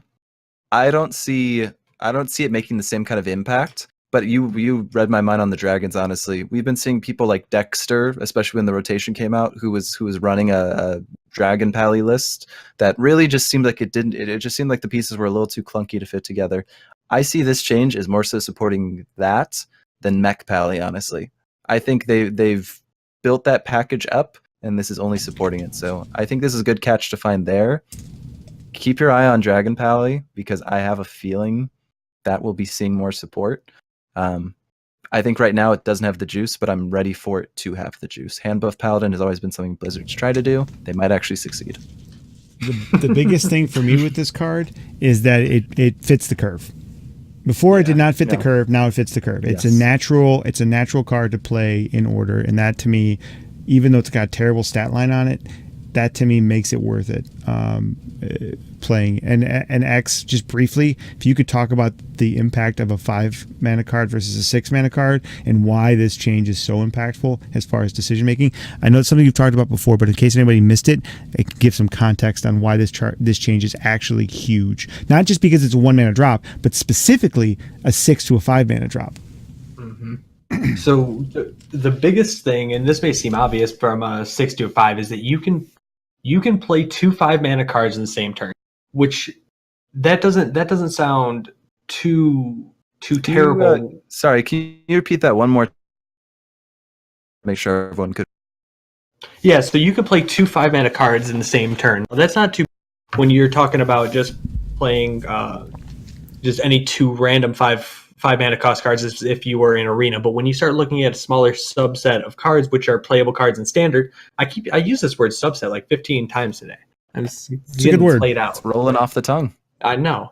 But so particularly with Glowstone, if you wanted to play both of them in the same turn, you now have a 3/4 and a 5/6, and all the minions in your hand have +4/+4. Now this isn't an issue because you need to have both of them, and it's turn 10, and you need to have cards in your hand with this card in particular. But the fact of the matter is, you can play another extremely impactful card, because jumping from 4 to 5 is the biggest jump in the game in power level, and then jumping from 5 to 6 is the most impactful mana-wise, because now you can't play those 2 of those hyper-powerful cards in the same turn. So Glowstone Technician going from 6 to 5 is huge. I think that going from 8 to 9 and 5 to 6 are the two biggest jumps in Hearthstone mana cost. Another interesting note to play off of that is now you can hold off, play Super Control, you play both of these on 5 when you get that big old, or on 10, and you can play both of these and you got that big old full hand because you just cast, holy crap, lay on hands, and now you get that big old full hand, and boom, you just buffed everything you have +4/+4, and you're just going to crush everyone's souls. It's disgusting. Yeah. X, you want to jump on Priest here? Yeah, show us your favorite class, X. Exclamation point Priest in the chat. So Priest had two, just like every other class, I guess, had two I want to say significant, but it's not. It's not, yeah. It's not. Interesting. But not significant. Exactly. So Extra Arms is a card that's been seeing play in and out through various Priest archetypes because of its Twin Spell before Twin Spell.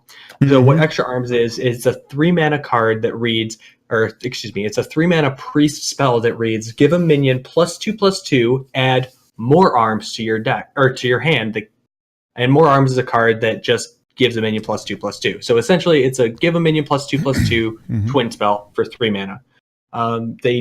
They buffed that from going from 3 mana to 2 mana. This changes nothing other than it makes it comparable now to Forest Aid. Unless you have a differing opinion, because I don't see anything with this. Now, I know when you say that, you're saying it from the standpoint of you don't see it being an impactful change as far as a card that's going to start creating the meta, but taking it outside of that context is actually kind of a huge change, okay? Because the worst thing about Extra Arms is that all of the extra arms that you get also cost 3 mana. It's silly. You're paying a price already in the fact that you have to cast it twice, but now you're paying a price and it's the same mana cost every time. The interesting thing about this is now you can cast all 3 of them for the same price that you could cast 2 of them before. So essentially, Priest now has a better version or an upgraded version for a slightly higher price than what Paladin had in Kings, right? So now for 6 mana, you can give something 6/6 instead of 4 mana giving it 4/4. So it's actually kind of impactful in the fact that it's got the same ratio of cost, but also you can spread it out over 3 different minions. So it's actually kind of impactful. I don't see, I'm with you on this thought though, X. I don't see it finding its way into a deck that we can see right now, but the problem the biggest problem with it before is why I didn't see play in my mind was that it was 3 mana and all of its children cards, the More Arms and the Total Arms or whatever the third one was called, they were all the same price. And that to me is just, it's too much of a price to pay to try and get that advantage, especially since you have to do it over multiple turns. This at least makes it playable, even if it doesn't have a place to be played in the meta. That's my thought. And the second Priest card that was changed is a card called Cloning Device. It's a 2-mana card that reads 2-mana Priest spell that reads discover a copy of a minion in your opponent's deck. And yes, that is the entire card text. And yes, that did cost 2 mana. Well, they buffed it and now it costs 1 mana and it's just as bad as it was before. How do you feel about it, Eric? Yeah, there's not much to say. We've talked up so many other cards. This is going to be similar to the Rogue. This is actually worse than the Rogue card that I'm also going to dismiss. So, you know what? I don't think it deserves the time of day. It's a card that is there to be dust.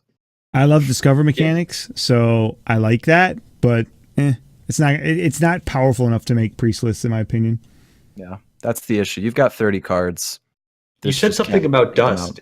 Am I going to get full dust value for these buffed cards? Sorry, don't mean to derail us. Nice. Wow. Yeah, Priest is one of those classes, though, where the cards have to be extra broken to make it into their list, and that's just not good enough. Yeah, exactly. Please. I actually wanted to ask for your opinion on this because I remember you bring up Pogo Hopper in the past. Yeah, all right, rub it in, Eric, rub it in. Yeah, I'm just saying. I thought that some of the synergies that were possible in Rogue would have allowed Pogo Hopper to be better to begin with. But it turns out that Tempo Rogue is just too dominant. Maybe now that it's not, people will start to experiment with it. And this change to Pogo Hopper, which is a 2-mana 1/1 mech that reads Battlecry gain +2/+2, which is actually ridiculous if you think about it. Gain +2/+2 for each other Pogo Hopper you've played this game. So this change changes to a 1-mana 1/1 with the same text on it. This change to this card actually is kind of ridiculous. So it's hard to pull off, but I can envision this being something like, imagine playing this in a deck that runs Van Cleef and runs Questing Adventurers.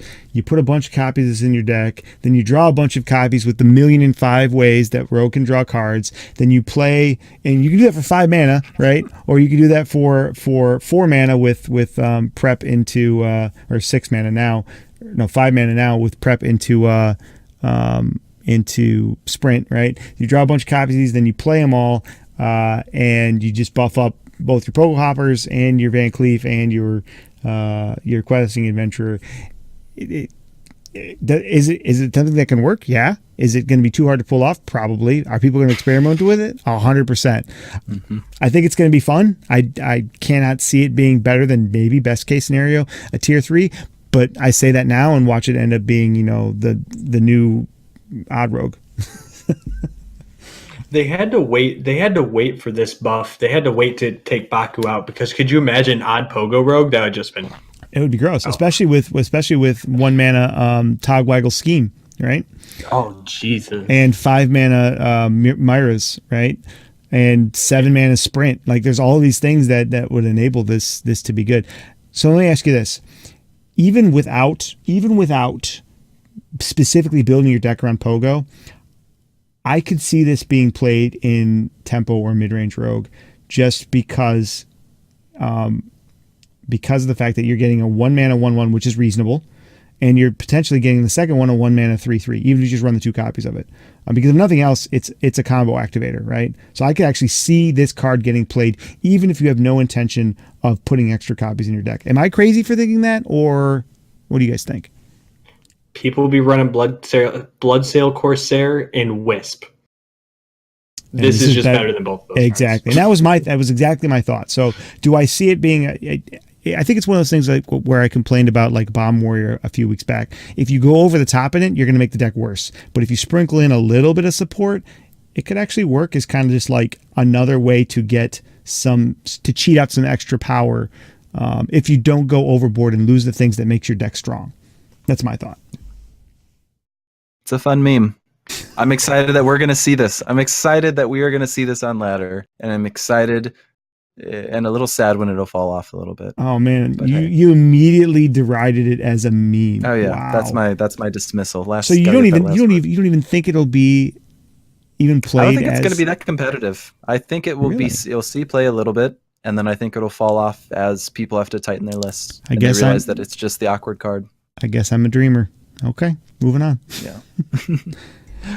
And here's another card, similar again. I mentioned Priest earlier. So this is a 3 mana card from Rogue called Violet Haze. It is just adding 2 Death Rattle cards to your hand. It could be anything. You could get a Mecharoo, you get a Tyrion Fordring. You'll probably get a Mecharoo. It is changed from a 3 mana card to a 2 mana card.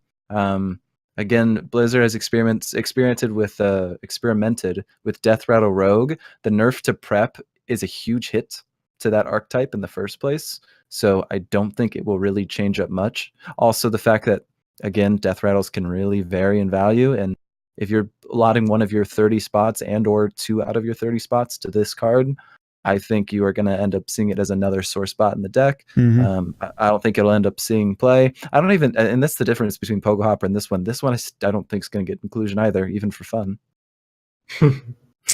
I agree. Give it to me and Hunter. Yeah, give it to me and Hunter. You're not wrong. You're not wrong. Who needs Cybertech chip when you got Violet Haze? Right. Next we have. Go ahead. Yeah, I was gonna say I'm settled on Rogue and I'm ready for Shaman, but you beat me to the punch. Take Shaman, man, because I know Shaman is your favorite class, so go for it. Shaman is my favorite class, but we're gonna have to do it in reverse order of excitement. Okay. The first card, the Stormbringer. awesome card, just bad. It's a 7-mana legendary shaman spell that reads, transform your minions into random legendary minions. It was buffed from a 7-cost spell to a 6-cost spell. Implications? It's playable now. Really? You are a dreamer. It's playable now. Well, have you seen my shaman decks? Have you seen my shaman decks? I get greedy. And I think at 7 mana it's too awkward to play, but at 6 mana you can get away with it. It's a one-off card that can give you a huge swing, but it's only, in my opinion, it's only playable in, like, intentionally put into a deck, not discovered, but intentionally put into a deck in a control shaman type deck, because you need the other tools to survive long enough to do that. You just slowly build up your board. I mean, just think about it. Just playing a totem every turn and then playing this on 6, and theoretically you've got, I mean, how many legendaries do you need to get off this to make this worth it? I would argue 2. If you can get 2 decent legendaries off this, you've gained a benefit for playing this card, and that's so easy to do in Shaman. I could see that. I have trouble anytime it says random legendary, because Blood Mage Thalanos and Lorewalker Cho are the 2 most common random legendary minions in the game. It's just a fact. I'm a numbers guy, so I'll close my thoughts on this card with this. I'm going to, when you guys remind me in the discussion for next week's show notes, remind me to actually figure it out with the average like mana cost or power level of however we can figure it out, but whatever the average legendary is, so we can get an idea of how this card actually relates. Yeah, my only thoughts on here. Oh, I was just going to say token. I think it's fun. I want to try this in my Murloc list. You go wide. This is my idea. It's a weaker version of what Warlock has for Zoo. That's 7 mana, the taunts. Brafam. There you go. Yeah. Yeah, exactly. It's a weaker version of that for sure. But Shaman's funny anyway, so let's try it. I love it. Moving on to the exciting Shaman buff. I keep, like, in my brain, it keeps going nerf. Like, I'm not used to talking about Hearthstone buffs. So weird to say that.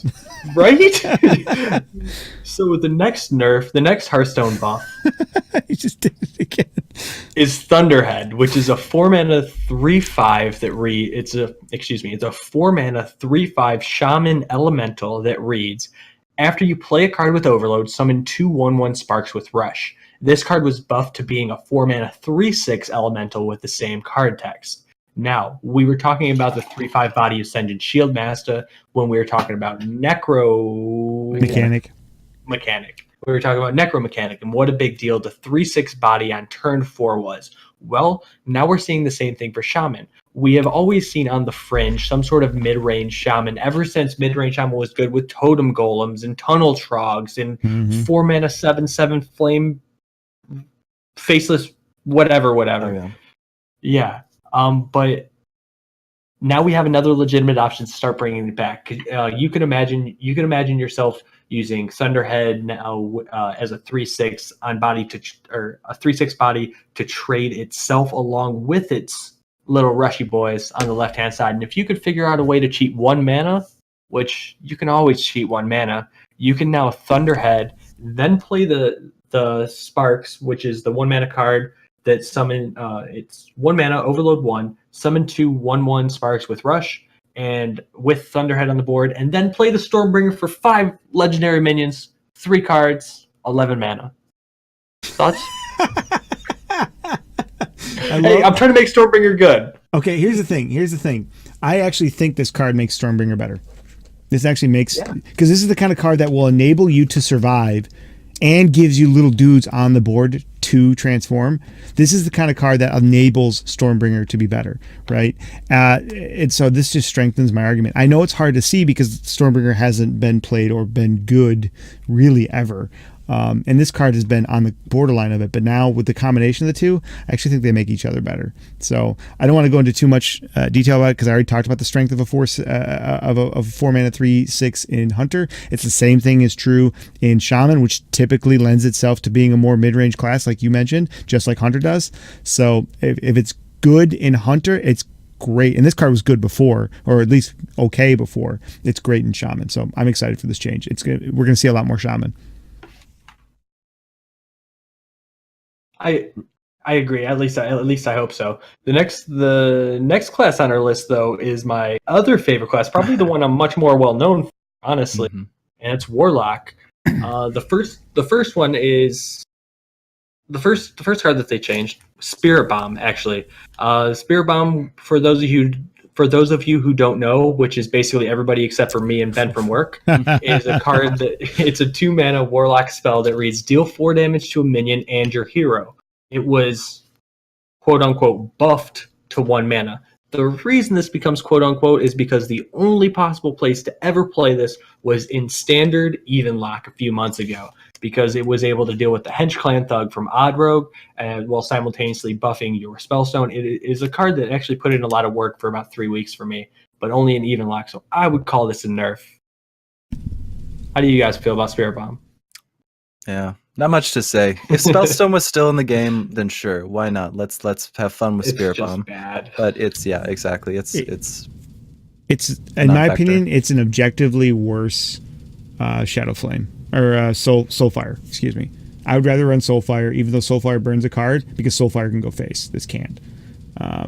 That's just my opinion. And I would say that if I was playing Control or if I was playing a mid range or an aggro deck, it's just objectively worse.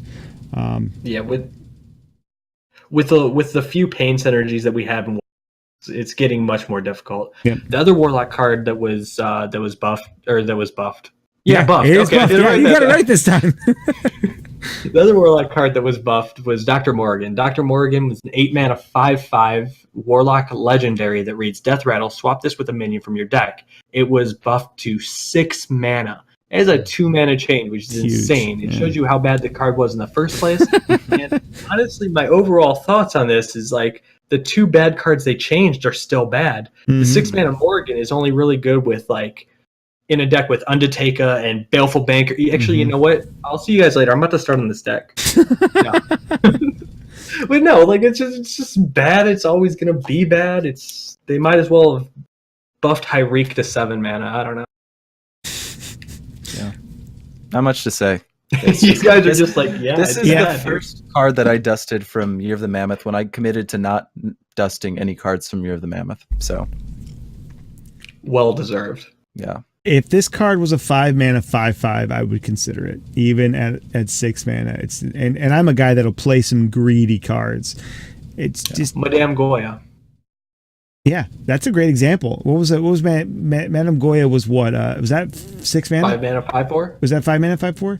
Yeah, and that wasn't played. I don't know. The only way I could see this working is if you could figure out a deck where you're getting either like you're cheating out something that is otherwise hard to get out, and that's not really a thing that Warlock needs to do. So I don't know. It doesn't make sense. It doesn't make sense in Warlock already. And it certainly doesn't make sense why it was ever 8 mana 5/5. What in their internal testing said to them that this card needed to cost 8 mana for a 5/5 for this effect? Like I know they've got some free shaman was going to be a problem. They've got some real smart guys out there. They must have come up with some ridiculous mechanics. So they can print, win the game on a card, but this man has to be 8 mana. This card has to be 8 mana 5/5. I don't get it. Okay, well, and I'm excited to take this next one because I've been looking forward to this. So Warrior, they had a card called Rocket Boots, and so Rocket Boots. Oh wait, no, they made a change to good cards already and made them better for Mech War. Okay, never mind. I'm sorry, Rocket Boots. So yeah, this is just they made Warrior better. Yep. 100%. Here's the first thing.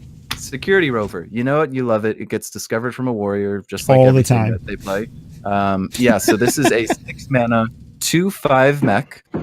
It reads: whenever this minion takes damage, summon a 2/3 mech with taunt. They've decided to buff this up to make it a 6 mana 2/6. They said, you know what? Warrior is not a big enough pain, and they don't put enough taunts in the way, and there's not hard enough to connect face, and there's not enough of them. So we should really throw them a bone here and make the Security Rover gain an extra health. This is not a card that Warriors are going to consider running in their list, but considering the fact that they run 2 copies of Omega Assembly, Omega Assembly, and then also Dr. Boom routinely gets the ability to discover a mech, you will still probably see this 1 out of every 3 games you face a Warrior. Anyway. Probably more than that. Probably more than that. It's just a buff. It's a buff to boom, and I think they may have nerfed Rogue in the hopes that it would lower the rates for people playing Warrior, but I think Warrior is not going anywhere, and I think changes like this are not helping. Yeah, I agree. I think you summed it up perfectly. Warrior is already a dominant class. It's the second most played class. If you don't believe me, check numbers yourself. Go back and watch the last couple episodes of The Orbit where we talk about it. Rewind to the beginning of this episode where we talk about the fact that it's 57% of the decks being played by the best players in the world championship. It's already a strong class. They did nothing to change that. The nerf to Elysiana only makes you have to win with it sooner, but it's still going to be a strong class. You're still strong for the first 40 turns of the game. It's just you're not getting those extra 10 turns now, but this just makes Warrior better, just objectively better, even if you're not intentionally running a copy of it, like you said. Yeah, and not much to say. X, do you have any additional thoughts, or I feel like a lot of these as long as 1 out of 3 games I'm not playing against Warrior. That's fair. And next up, a card that you'll see Warrior usually pick not as often unless they're in Elysiana territory, although that may be changing, is Beryllium Nullifier. A card that is 7 mana. It was a 3/8 minion, 3 attack, 8 health, and a red magnetic. Can't be targeted by spells or hero powers. So you think of Bear Shark, you think of anything else. Basically, it can attach to something. All of a sudden, you can't target that minion with your ping or with your spells. So that's been adjusted to go from 3 attack to 4 attack, which Azrael was mentioning this in the pre-production meeting. I feel the same way. I think that's a big leap. I think that's a very big leap. I made sure to look this up just to give credit, but someone who I follow on Twitter named Griffimus, another Hearthstone player, mentioned that this is now the same stat line as Obsidian Statue, and although it does not have the same features as the Lifesteal, the Death Rattle, anything else like that, we still were aware how much that 4 attack was impactful. I don't think people are going to run this card anyways, but I think it's the fact that it's just a buffed Warrior card when they didn't need it, and this is not a card that Warrior is going to raise their nose up at anyways. Like, this is just more good news for Warrior. Yep. Yeah. I think, again, just like the last one, it was a perfect, succinct summation. I can't add to it other than the fact that Warrior is going to be... Warrior has enough, thankfully, like good mashups against it to where I don't think it'll ever rise to the level of oppressiveness of Rogue. And with the change to Elysiana, the games won't be 45 to 50 minutes, but there's still going to be 30 to 35 minutes. And this card is still going to be painful when it gets inevitably picked or acquired randomly. So thanks, Blizzard, for giveth and taketh away at the same time. And that wraps it up for. Well, real quick before we wrap it up, I actually, you guys, real quick. Oh, biggest winner, biggest loser. Yeah. Biggest winner. Come back to me. Let me think for a second because I'm debating between 2. Eric, biggest winner, biggest loser. Shoot, I forgot all the changes in the classes. I'm gonna go with Warrior. Honestly, I'm just gonna say Warrior. I don't even care. It's Warrior, even if they didn't have a card change. They would have been the biggest winner or the biggest loser? I think they would have been the biggest winner. Okay. They're also the biggest loser, as is anybody who plays them. Yeah, well, there you go. And probably what? Warlock, bro? No, we'll say Warlock. Warlock, biggest loser. So for my list, personally, I have the biggest loser as being Mage because their buffs meant nothing, and they're the only class that got nerfed out of these buffs. Yeah, the buffs to Mage, the buffs to Druid were actually the nerf to Mage. And then the biggest winner was Shaman because they actually got a huge playable card out of it. As? I honestly think I was debating between Hunter and Shaman. I'm going to say Hunter just because you said Shaman. I want to mix it up a little bit, and I was leaning that way. But those are the 2 that I was debating between, and I have to agree. Warlock they got nothing. Druid got nothing too, but like you said, that was for Mage. So I'm going to say Hunter winner, Warlock loser. Okay. So I guess that kind of I'll play the Azrael now. That kind of wraps up that main segment, I think. So that smoothly transitions us to the most exciting piece of any of it, and that is Trips was added to EO. Can we talk about it now? Yes, let's do it. Okay, so Trips, longtime friend of mine, Geez, we actually met in Used Paper Cup stream. Used Paper Cup is a friend of mine so old that you guys might not even know him. I know Paper Cup. Yeah, back in the day. That's where me and Trips. And he's always been a wild player, wild streamer. Hits triple wild edge every single season. So he's impressive, and also just a nice guy. Not to mention, brand new daddy. This guy just has it all. There's an article up about him on the website, and I don't think the article does him enough justice. So good job, whoever authored that. No, I'm just kidding. I tried.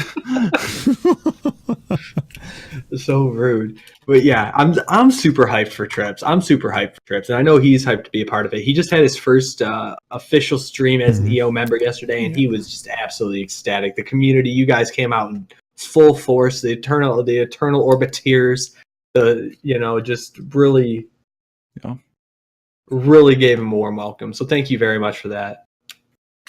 Yeah, I agree. I'm super excited to have him on the team. Very, very nice guy. Excellent. I mean, lights out wild player. I was watching him play on his stream last night, and the guy went from 3 to legend like it was nothing.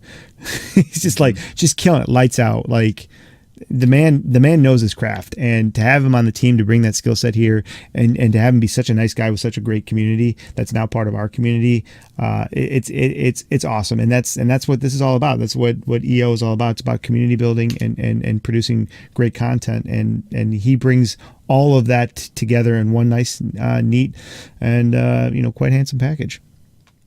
Quite handsome indeed. Yeah, welcome to the team, Trips. We're so stoked to have you. Everyone, please go check the article. Please go follow them on Twitter. Please go follow them on Twitch. You won't regret it. Triple wild legend dad player. Blizzard isn't the only people who's allowed to have huge news, and a lot of it week. Orbit has been known to do the same. So let's take a page out of Blizzard's book for those who do it best, and let's announce the announcement of an announcement. There's new stuff coming to Eternal Orbit pretty soon. Yeah. And I'm going to officially announce that there's going to be an announcement about it pretty soon. So keep your ears to the ground, or just tuned in to me, because I'm sure I'll spoil it first. They don't know this. Yeah. They don't know this, but I spoil stuff on my stream all the time. Oh, I've had people come in. I've had people like Jeremy and Jack say, "Oh, are you doing an event this Sunday? Oh, are you adding someone new in 1 minute?" I just want to say this, X. You do realize I'm a mod on your channel, and I spend a large amount of my downtime on your channel. I'm aware of what you do, sir. But all joking aside, yes, guys. The addition of a new member is not the only thing happening. The addition of a new member this week is not the only thing happening with our team. More changes are coming. And this is an announcement of announcements, so please keep your eyes and your ears peeled to all of our streams and all of our social medias as we get closer to announcing that announcement.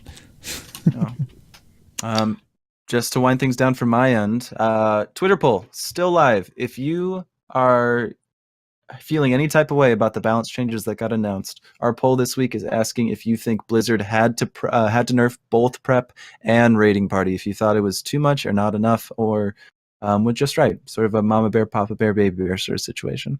Go vote in it. Right now, we've got 27 votes, which is gross. The first time we brought this up, there was 17, I think, 18. Leaning 74% saying Rogue was too strong. They had to get these nerfs. 26% saying that it was overkill. So honestly, with the amount that Rogue was getting talked about, not surprised. Yeah. And I just want to shout out the fact that this is the most votes I think we've had on any poll yet. Pretty sure it is.